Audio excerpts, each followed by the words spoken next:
Assalamualaikum warahmatullahi wabarakatuh. Waalaikumsalam warahmatullahi wabarakatuh. Baiklah, kami dari kelompok 7 ingin memaparkan materi kami tentang asuhan keperawatan diabetes mellitus kepada lansia. Sebelumnya saya akan mengenalkan kelompok 7, yaitu Apriliani Nur Aisyah, Aulia Putri Latifah, Messi Arisandi, Mela Wulandari, dan Wahyudi Ramadhani. Selanjutnya kita akan langsung membahas materi tentang diabetes mellitus yang akan dibacakan oleh Aulia. Kepada saudari Aulia dipersilakan.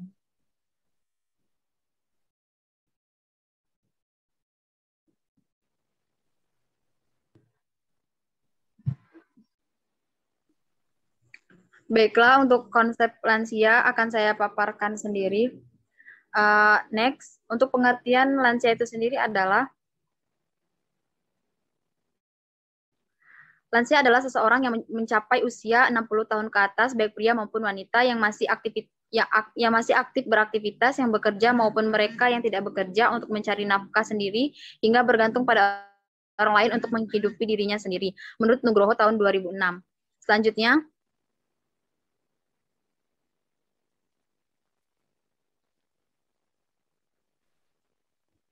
klasifikasi lansia menurut WHO itu ada 3, yaitu usia setengah baya, yaitu dari usia 66 sampai 79 tahun, untuk orang tua itu 80 sampai 99 tahun, untuk menurut Depkes RI usia lanjut atau presenilis yaitu antara usia 49 sampai 59 tahun.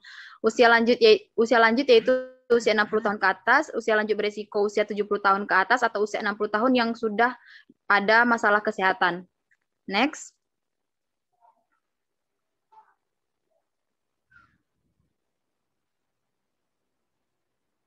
Untuk proses menua, yaitu proses menua merupakan proses panjang hidup, tidak hanya dimulai dari suatu waktu tertentu, tetapi dimulai sejak kehidupan. Memasuki usia tua berarti mengalami kemunduran, misalnya kemunduran fisik yang ditandai dengan kulit yang mengendur, rambut memutih, gigi mulai ompong, pendengaran kurang jelas, penglihatan semakin memburuk, gerakan lambat, dan figur tubuh yang tidak proporsional.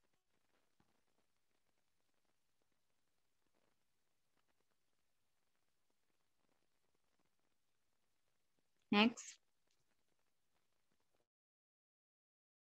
Masalah pada lansia itu meliputi masalah fisik, masalah kognitif atau intelektual, masalah emosional, dan masalah spiritual.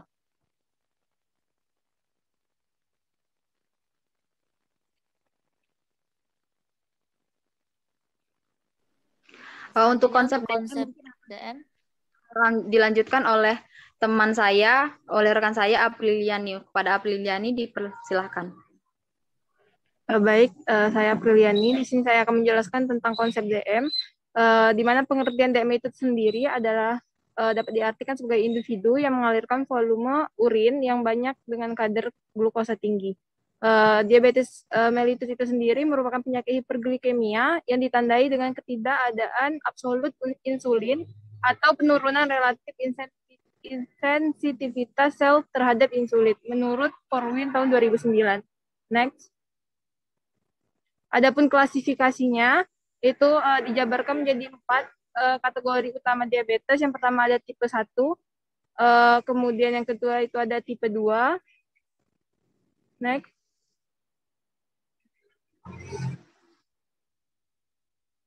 Adapun juga tipe DM lainnya seperti karena kelainan genetik, penyakit pankreas, obat infeksi dan lain-lainnya. Kemudian ada yang keempat itu ada diabetes kehamilan atau yang sering disebut juga dengan gestasional diabetes mellitus, di mana ini terjadi pada wanita hamil yang sebelumnya tidak mengidap diabetes. Etiologinya itu sendiri, pertama itu ada dari faktor genetik, kemudian ada faktor imunologi, ada faktor lingkungan, kemudian ada faktor juga eksternal yang dapat memicu destruksi sel beta pankreas. Untuk patofisiologinya, untuk diabetes tipe 1, pada diabetes tipe 1 ini terdapat ketidakmampuan untuk menghasilkan insulin karena sel-sel beta pankreas telah dihancurkan oleh pankreas autoimun. Nah, hiperglikemi puasa terjadi akibat produksi glukosa yang tidak terukur oleh hati. Di samping itu, glukosa yang berasal dari makanan tidak dapat disimpan dalam hati meskipun tetap berada dalam darah dan menimbulkan hiperglikemia postprandial atau sesudah makan. Kemudian diabetes tipe 2.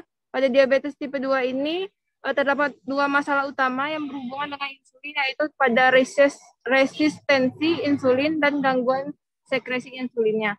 Next. Manifestasi klinis pada diabetes ini, pada diabetes mellitus tipe 1 itu ada hiperglikemia berpuasa, kemudian glukosuria atau diuresis osmotik, poliuria, polidipsia, dan polifagia. Adapun juga keletihan dan kelemahan, ketoasidosis diabetik, mual, nyeri abdomen, muntah, dan lain-lainnya. Kemudian ada manifestasi diabetes tipe 2, di mana ada lambat atau selama tahunan proses penyembuhannya, kemudian intoleransi glukosa progresif, kemudian ada juga gejala yang sering kali terjadi, yaitu mencakup keletihan, mudah tersinggung, poliuria, polidipsia, luka pada kulit yang sembuhnya lama, infeksi vaginal, penglihatan kabur. Adapun juga komplikasi jangka panjangnya itu ada neuropati, penyakit vaskular, retinopati. Next. Data penunjang pada diabetes mellitus ini sendiri ada di mana kadar glukosa pada puasa itu lebih dari 130 mili per 130, kemudian tes toleransi glukosanya itu adalah lebih dari 200, 2 jam setelah pemberian glukosa. Kemudian ada aseton plasma, keton positif secara mencolok. Ada pula asam lemak bebasnya itu di mana kadar lipid dan kolesterolnya meningkat, kadar serumnya itu meningkat, tapi biasanya itu kurang dari 330. Pada elektrolitnya natrium mungkin normal, meningkat atau menurun. Kemudian adanya peningkatan semu, trombosit darah juga hematokritnya meningkat, leukosit dan hemokonsentrasinya juga respon terhadap stres atau infeksi. Adapun ureum atau kreatininnya meningkat atau normal, kemudian insulin darah kemungkinan akan menurun atau tidak ada pada tipe 1 atau normal sampai tinggi itu pada tipe 2.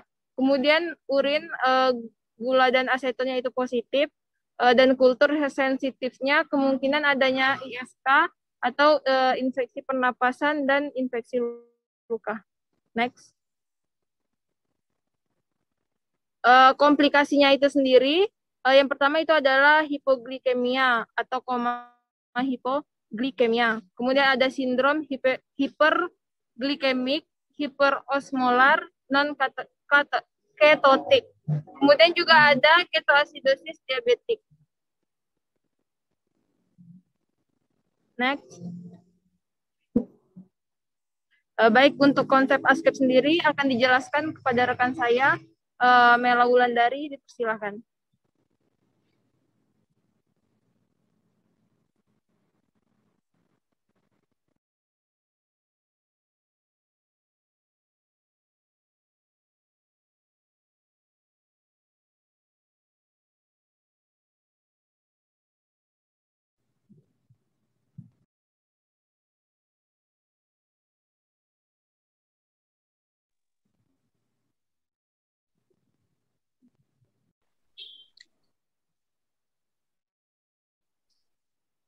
Baiklah, selanjutnya untuk konsep asuhan keperawatan akan dibacakan oleh Saudari Mela. Kepada Saudari Mela, dipersilakan. Baik, terima kasih kepada moderator. Baiklah, saya akan menjelaskan tentang ASCEP diabetes mellitus pada lansia.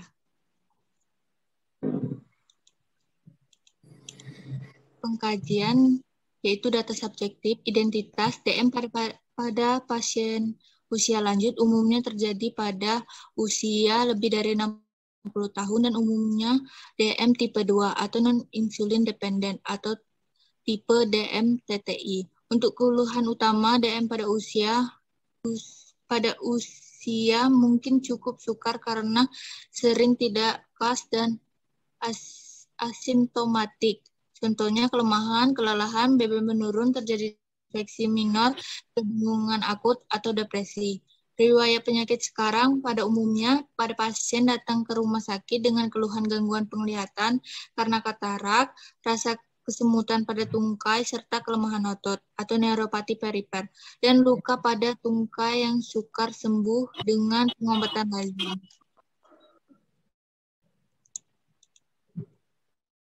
Untuk lanjut, riwayat kesehatan keluarga, biasanya ditanyakan adakah keluarga yang menderita penyakit seperti klien. Untuk riwayat kesehatan pasien dan pengobatan sebelumnya, biasanya berapa lama klien menderita DM, bagaimana penanganannya, mendapatkan terapi insulin jenis apa, bagaimana cara minum obatnya, apakah teratur atau tidak, apa saja yang dilakukan klien untuk mengulangi penyakitnya.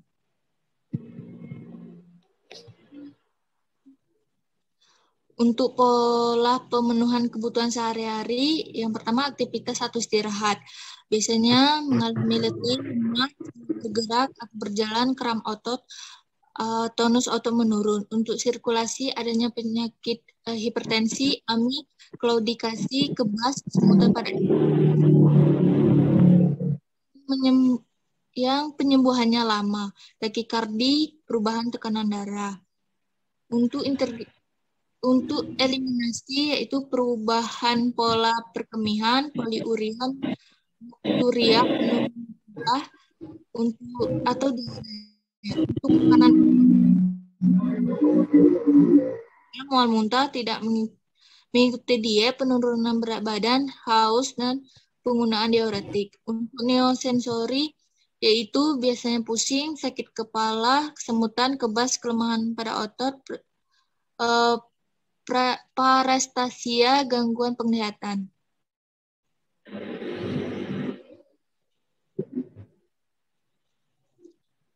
Untuk nyeri atau kenyamanan, biasanya pasien mengalami abdomen tegang atau nyerinya bisa sedang sampai berat.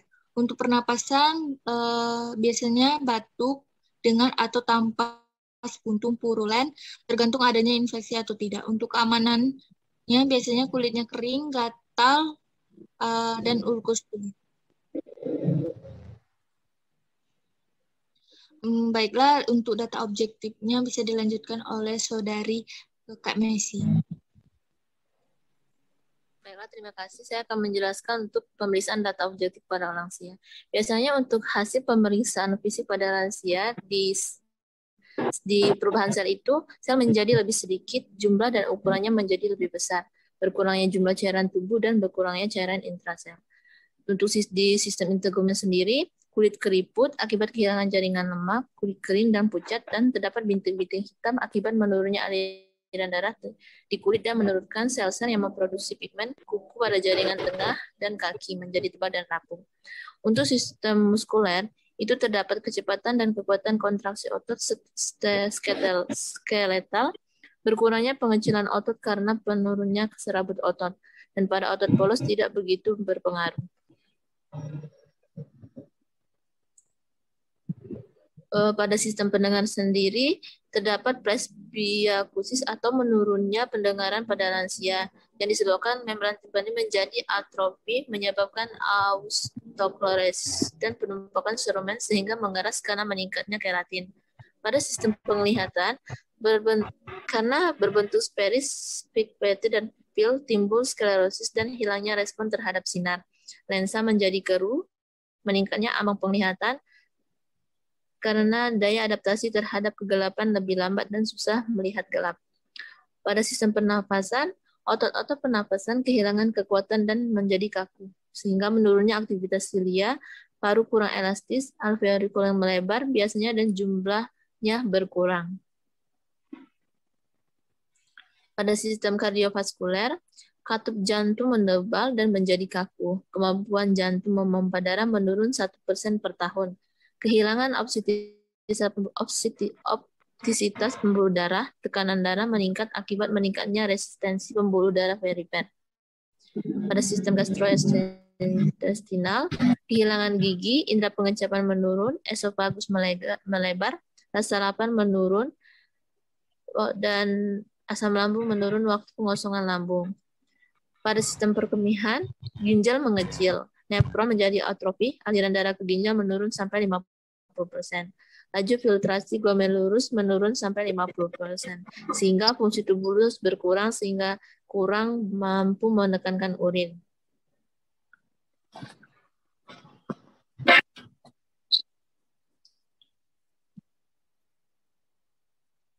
Pada sistem reproduksi, terjadi selaput lendir vagina menurun atau kering, menciutnya ovarium dan uterus, atrofi payudaranya atau testis masih dapat memproduksi meskipun adanya penurunan secara berangsur-angsur. Dorongan sekresi menetap sampai usia di atas 70 tahun asal kondisi kesehatannya baik. Pada sistem endokrin, produksi semua hormon menurun, fungsi paratiroid dan sekresinya tidak berubah. Berkurangnya ACTH, TSH, dan PSA, dan LH, menurunnya aktivitas tiroid sehingga laju metabolisis tubuh menurun. Menurunnya produk adrenalin, menurunnya sekresi, hormon godet, progesteron, agesteron, dan testosteron. Pada sistem sensori, reaksi menjadi lambat, kurang sensitif terhadap sentuhan.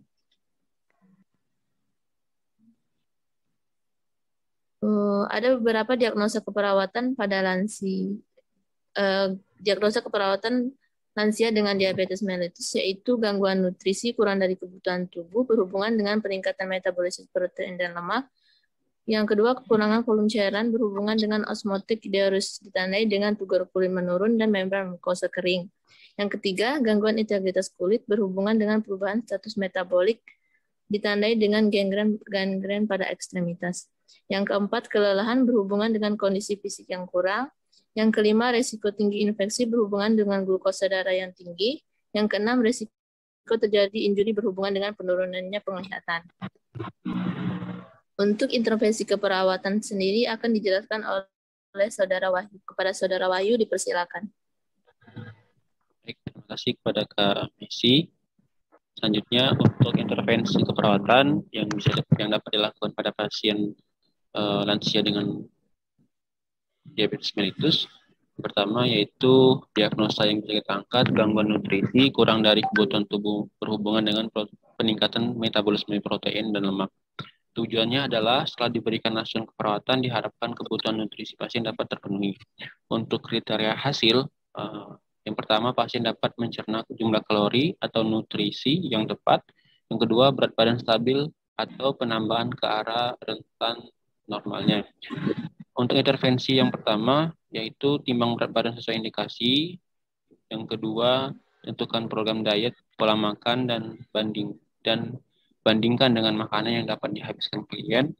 Yang ketiga, auskultasi bising usus, catat apakah ada nyeri abdomen, adakah perut kembung, ada mual, muntah, dan pertahankan keadaan puasa sesuai dengan indikasi. Yang keempat, berikan makanan cair yang mengandung nutrisi dan elektrolit. Dan selanjutnya, apabila sudah memungkinkan, maka berikan makanan yang lebih padat. Yang kelima, identifikasi makanan yang disukai. Yang keenam, identifikasi makanan yang tidak disukai. Yang ketujuh, observasi tanda hipoglikemia, seperti perubahan tinggi kesadaran, kulit yang lembab atau dingin, denyut nadi yang cepat, lapar, pekat terhadap rangsangan, adanya cemas, sakit kepala, dan pusing. Yang delapan, lakukan pemeriksaan gula darah dengan finger stick. Yang kesembilan, pantau pemeriksaan laboratorium seperti glukosa darah, seton, pH, CO3. Yang 10, berikan pengobatan insulin secara teratur. Yang 11, berikan larutan glukosa seperti dextrosa atau setengah salin.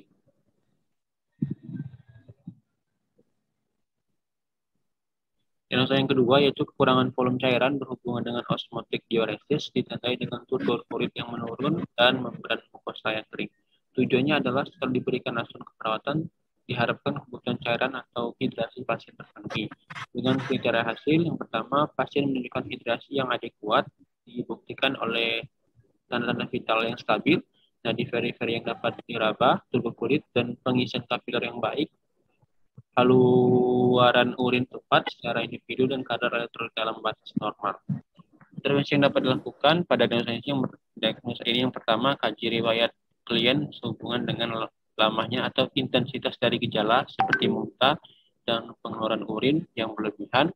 Yang kedua, pantau tanda vital, catat adanya perubahan tekanan darah ortostatik. Yang ketiga, pantau pola nafas seperti adanya pernapasan Kussmaul atau pernapasan yang berbau keton. Yang keempat, pantau frekuensi dan kualitas pernapasan, penggunaan otot bantu nafas, adanya periode apnu dan senosis. Yang kelima, pantau suhu, warna kulit, atau kelembaban. Yang keenam, kaji nadi perifer, pengisian kapiler, turgor kulit, dan membran mukosa. Yang ketujuh, pantau masukan dan pengeluaran. Yang kedelapan, ukur berat badan setiap hari. Yang kesembilan, pertahankan pemberian cairan minimal 2.500 ml per hari sesuai dengan indikasi. Yang kesepuluh, tingkatkan lingkungan yang menimbulkan rasa nyaman.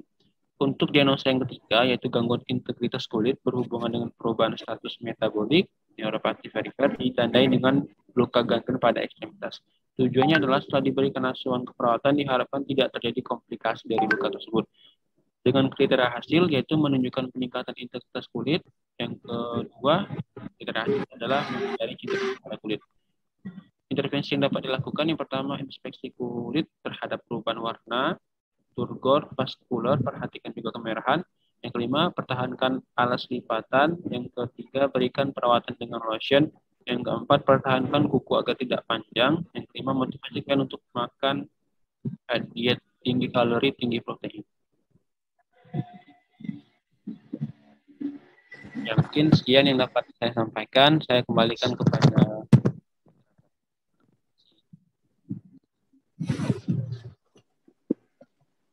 Baiklah, itulah pemaparan materi dari kelompok 7.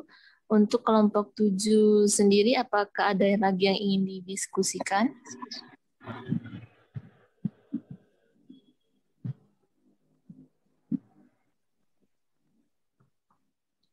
belum, Kak.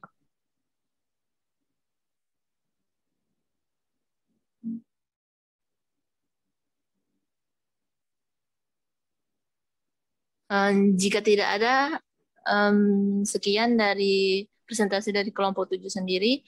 Berikut saya ingin membacakan sedikit kesimpulan dari makalah dari kelompok 7 tersebut. Yaitu terdapat ada beberapa patofisiologis penyakit diabetes, yaitu ada tipe 1 dan 2. Dan klasifikasinya itu ada 2 juga, tipe 1 dan tipe 2, yaitu untuk tipe 1 sendiri diabetes mellitus tergantung pada insulin. Untuk tipe 2 itu diabetesnya tidak tergantung kepada insulin. Tadi ada 3 diagnosa yang ditampilkan. Ada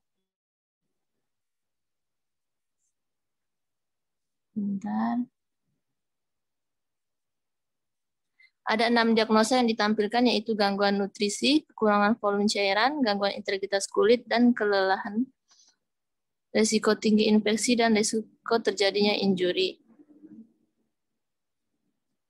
Baiklah, cukup sekian presentasi dari kelompok 7. Terima kasih atas perhatiannya. Wassalamualaikum warahmatullahi wabarakatuh. Baik.